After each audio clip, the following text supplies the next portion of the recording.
In this great big world, we naturally encounter some pretty interesting people, and the more interesting the people, usually, the more interesting the questions.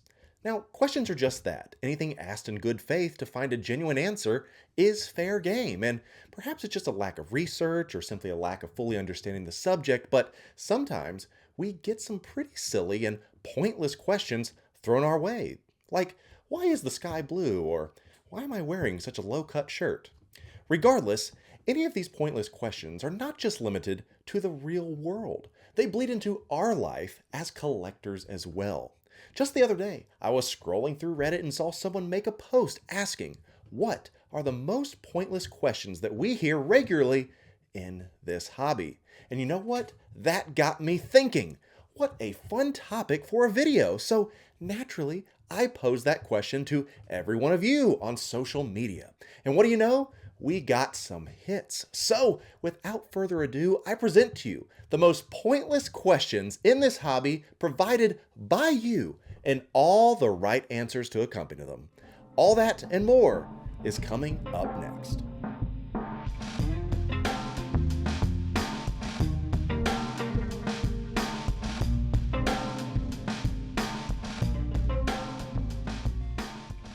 Well, what's up everyone, and welcome back to the channel for a very fun video where we're going to finally answer the most pointless questions that have a lot of us apparently throwing up our hands. And as I said, this is not a personal attack by any means. Maybe it's just a little bit of our community being uninformed or not fully educated on the subject matter.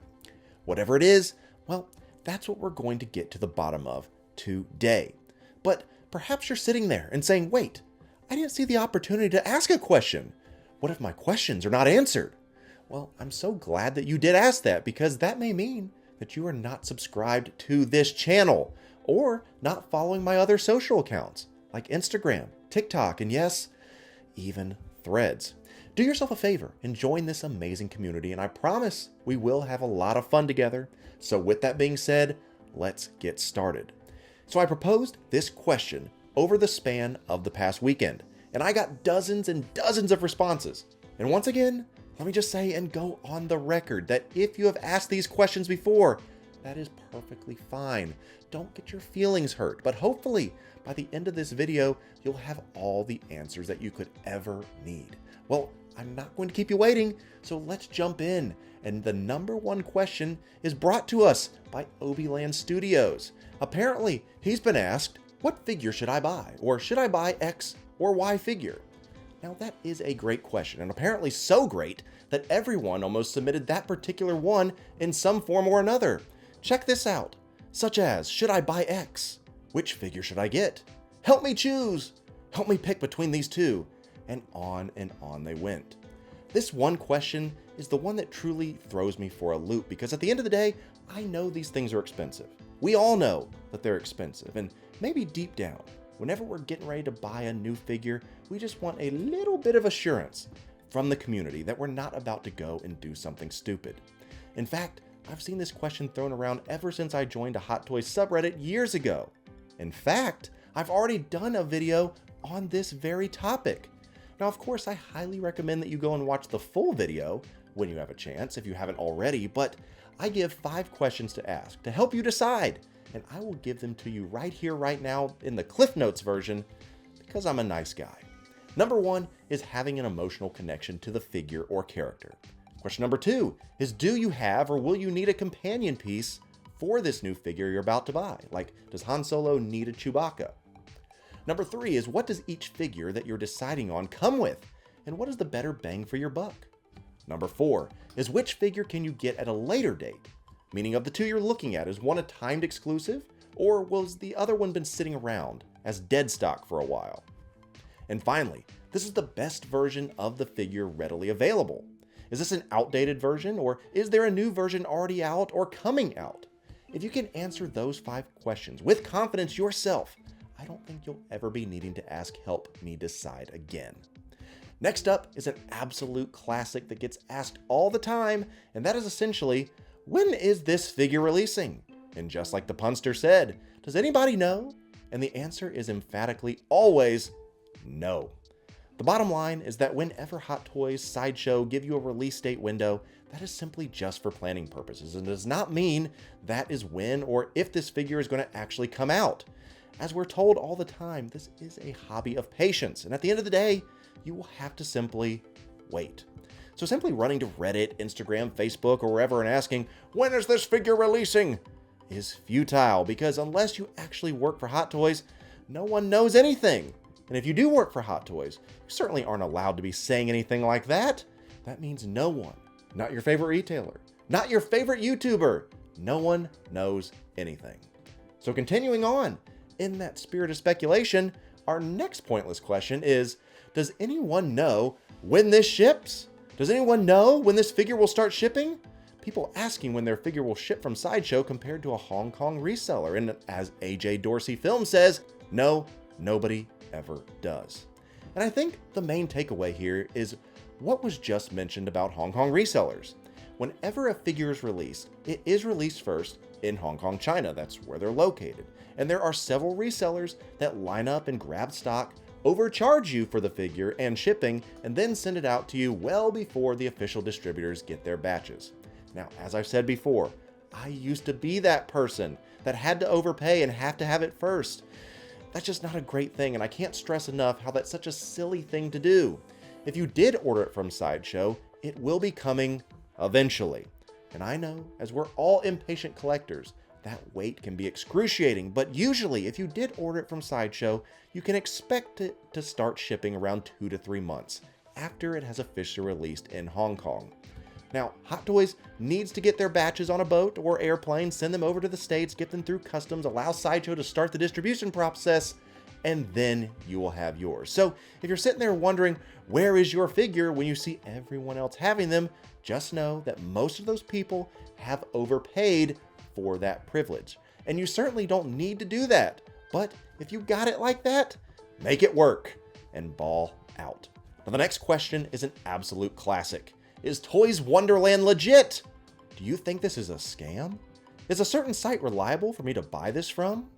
A general rule of thumb is if something seems too good to be true, it most often usually is. And that goes for people that sell figures. You don't have to do a lot of digging to find that no, Toys Wonderland is not a legit company.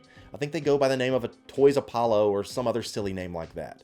Places like this and others are not to be trusted. And if you do put orders with them, most likely you're gambling with ever seeing that figure at all.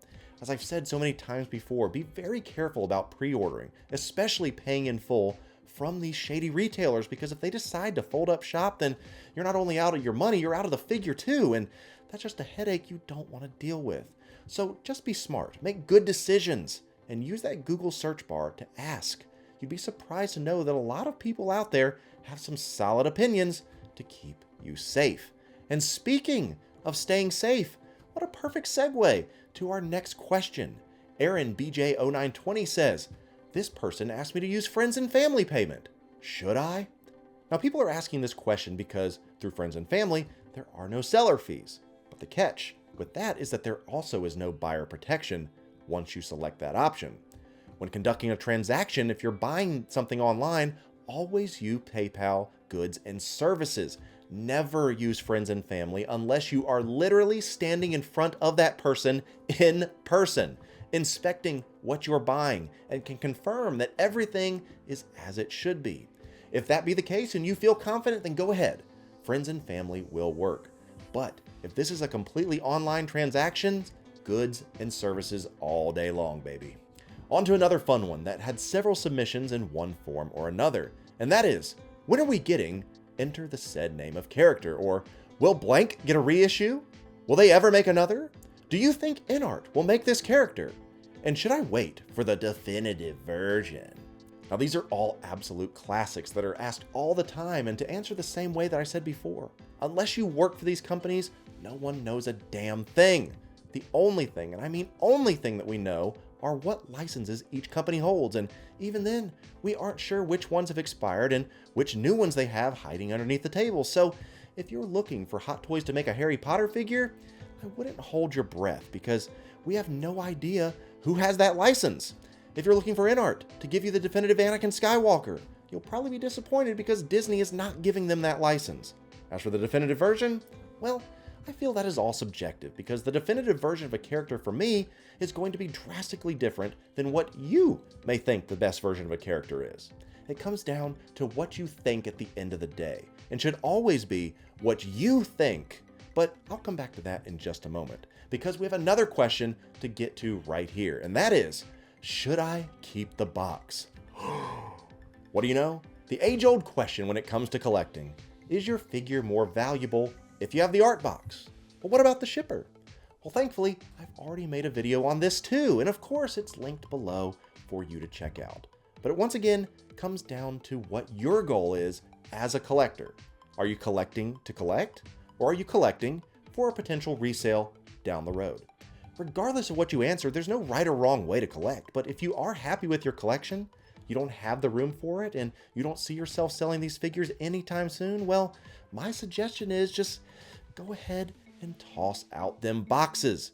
To others, I know that they hold a substantial, almost religious part of their life, and the resale value, if it ever came to that, is a big deal. And as I've always said, I'm not trying to influence you to do anything. I'm just giving you the education to make the best choice and decision for your collecting life. Next one up is one that I myself have been asking for quite some time, and that is, where is my in-art Batman? Now I know I'm not the only one that has been asking this question, and unfortunately, there are far too many collectors that are still, but for me, I am no longer asking that question because I no longer have that figure pre-ordered.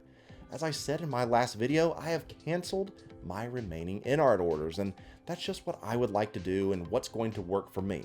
I will say that Queen Studios did reach out to me, and we are scheduling a time to chat through all the hard questions that you yourselves have been submitting about their batch system, about their QC issues, and much, much more. So as I said, if you aren't following me yet and want to make sure that you do not miss that interview with Johnny, which should be happening next week as of this recording, please make sure that you are subscribed to this channel and make sure to follow me on all other social accounts, and then you will know and you will be in the loop. So whenever that new stuff drops, you won't miss it. And finally, we come to the last pointless and silly question that we hear within our community. And I saved this one for last for this reason, because they say, why? Why even do it? Why do you collect? This question itself should be answered in a very personal manner. And at the end of the day, only you can truly answer it. And I'd like to pose that question to you to look deep inside and ask, why are you in this hobby? And why do you collect? Do you collect memories? Do you collect for nostalgia? Do you collect because you like the community? Whatever the reason is, it should be because you are wanting to do it, and not because of clout or peer pressure, and that goes for every purchase that you make as well. Collect because you love to collect. And if you're a collector at heart, never let anyone sway that away from you. Well, that's going to do it for us here today. The silliest and most pointless questions that we hear within our community, as provided by you. As I said at the opening, if you ask these questions, there's nothing wrong with you for asking it. And hopefully now you're able to get some of the answers to where when you see these questions pop back up yourself, you can now be the resource and can be a helpful bastion of knowledge. If you made it all the way through this video and still have not given me a like and feel like I've earned it, I would certainly appreciate that thumbs up. But if not, maybe I'll earn it at the next time around.